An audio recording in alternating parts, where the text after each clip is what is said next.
여러분 안녕하십니까? 오늘도 말씀 안에서 그리고 주님의 은혜 안에서 귀한 하루가 되시기를 축원합니다. 오늘 다니엘 강해는 다니엘서 제10장 두 번째로 예수님이 친히 나타나시다라는 주제입니다.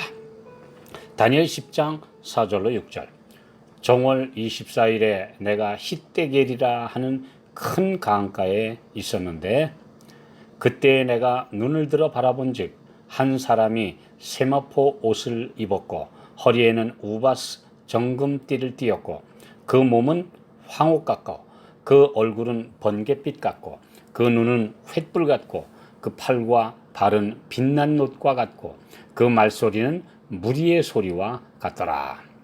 히데겔은 현재 티그리스 강의 옛 이름입니다.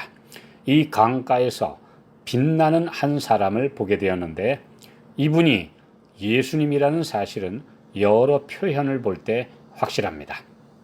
다니엘 10장 8절 9절 나만 홀로 있어서 이 큰 이상을 볼 때에 내 몸에 힘이 빠졌고 나의 아름다운 빛이 변하여 썩은 듯하였고 나의 힘이 다 없어졌으나 내가 그 말소리를 들었는데 그 말소리를 들을 때에 내가 얼굴을 땅에 대고 깊이 잠들었었느니라.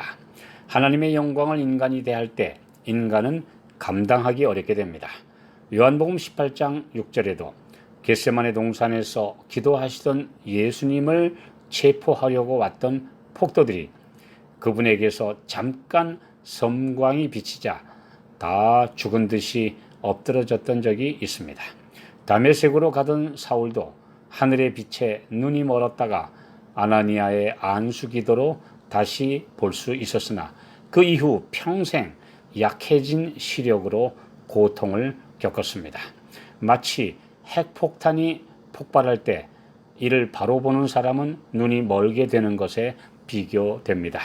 우리 육신은 하늘의 빛을 감당할 수 없음을 생각하게 해주는 것이죠.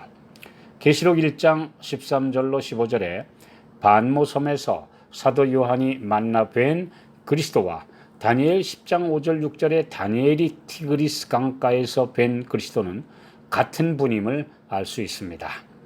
6가지 닮은 점이 있는데요. 첫째, 인자 같은 분, 그 사람의 모습을 가지신 분이고 두 번째로는 흰 옷, 세마포를 입으셨으며 세 번째로는 허리에 정금띠를 띠셨고 네 번째, 그분의 눈은 횃불 같고 다섯 번째, 그분의 팔과 발은 빛난 놋 같고 여섯 번째, 그분의 음성은 많은 물소리 또 많은 사람의 소리 같다고 기록되어 있습니다.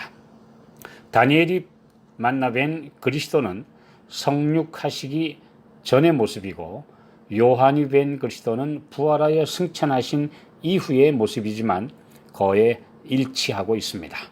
바벨론의 느부갓네살 왕이 히브리 세 청년을 극렬히 타는 풀무불에 던져 넣은 후 그 안에 네 번째 인물이 신들의 아들과 같도다라고 찬탄했던 바로 그 모습입니다. 그리스도께서 나타나신 목적은 무엇일까요? 이 모든 계시의 근원이시며 주인이신 분이 그리스도이심을 알리시기 위해서입니다. 계시록 1장 1절에 예수 그리스도의 계시라 이는 반드시 속히 될 일을 그 종들에게 보이시려고 그 천사를 보내어 지시하신 것이라는 말씀과 같습니다. 확실한 발신자의 모습을 보이심으로 그 기별을 주신 분을 확인하도록 하신 것이죠. 그리스도께서 직접 나타나실 때 주변 인물들은 볼 수 없었고 떨면서 도망하여 숨었습니다. 모든 계시는 극히 개인적인 경험임을 알 수 있습니다. 주님을 직접 뵈었을 때 다니엘은 나의 아름다운 빛이 변하여 썩은 듯 하였다고 말했는데 인간이 하늘 영광을 볼 때 이렇게 되는 것이 당연합니다.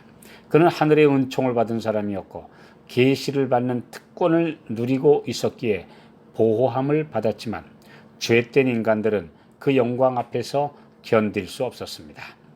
사도 요한도 계시록 1장 17절 내가 볼 때에 그 발 앞에 엎드러져 죽은 자같이 되었다고 했습니다.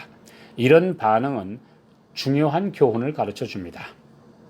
모든 인간은 자신이 완전히 무력함을 깨닫고 인간의 영광을 티끌 속에 던져버려야 하나님의 영광을 받을 수 있으며, 자아가 죽고 하늘의 빛에 의해 다시 태어나야 그분의 종이요 말씀의 전달자가 될 수 있다는 사실입니다. 이것이 바로 참된 믿음으로 말미암아 구원받는다는 말씀의 진리와 같은 것입니다.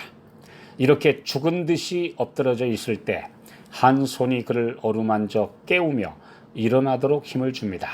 이것이 천사의 손입니다. 모든 천사는 하나님께서 쓰시는 영적 존재들로서 히브리서 1장 14절 구원 얻을 후사들을 위하여 섬기라고 보내신 분들입니다. 부드럽고 충격을 주지 않으며 격려하는 그 손길은 하나님의 종들이 연약한 사람들을 대할 때 우리도 가져야 할 태도를 가르쳐주고 있습니다. 열왕기상 19장 7절 여호와의 사자가 또다시 와서 어루만지며 이르되 일어나서 먹으라, 내가 길을 이기지 못할까 하노라 하는지라. 엘리야가 이세벨을 피해 사흘길을 광야로 도망하여 쓰러져 잠들었을 때 로뎀 나무 아래서 그를 위해 물과 떡을 준비해 놓고 부드럽게 어루만져 깨우는 천사의 손길은 그를 다시 일어서게 했습니다. 우리도 하늘의 천사로 사람들에게 다가갈 때 이런 부드럽고 사람들의 마음을 어루만지는 그런 예수님의 정신을 가지고 가야만 합니다. 다니엘 10장 16절 인자와 같은 이가 내 입술을 만진지라. 다니엘 10장 18절 또 사람의 모양 같은 것 하나가 나를 만지며 나로 강건케 하여. 이런 반복되는 표현은 천사가 사람의 모습으로 나타나 부드럽게 그를 일으켜주고 힘을 주며 격려해 주는 모습을 상상하게 합니다. 우리 주님의 영광과 위엄 앞에 인간은 무력해지고 엎드러질 수밖에 없습니다. 그러나 주님은 그분의 천사를 우리 옆에 동행하게 하셔서 붙들어주며 용기를 주게 하십니다. 우리는 이런 하늘의 봉사를 제대로 볼 수 없으나 우리의 지난 날들을 회상해 볼 때 많은 시련의 날들 동안 우리를 보호하셨음을 깨달을 수 있습니다. 이런 주님의 은혜와 손길을 느끼는 우리 모든 매일 매순간 그리스도인 삶이 되시고 또 다른 사람에게 이런 사랑을 나누어 줄 수 있는 우리 모두가 되게 해 주시기를 축원합니다.